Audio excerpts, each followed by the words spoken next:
मराठी व्याकरण शब्दांच्या जाती. नंबर 1 आहे नाम. योगिता माझी मैत्रीण आहे. यात योगिता हे नाम आहे. नंबर 2 सर्वनाम. तिला पेरू खूप आवडतो. तिला हे सर्वनाम आहे. नंबर 3 विशेषण. गणेश हुशार मुलगा आहे.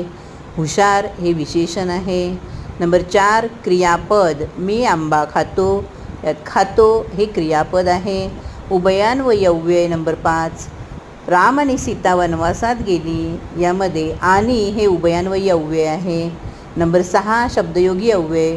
गुलाबाच्या फुलाला खूप काटे असतात. यामध्ये चा आणि ला हे शब्दयोगी अव्यय आहेत.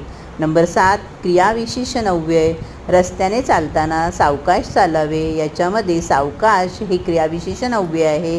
तर नंबर 8 केवल प्रयोगी अव्यय. अरे बापरे केवढा मोठा हा हत्ती. यामध्ये अरे बापरे हे केवल प्रयोगी अव्यय आहे. आवडल्यास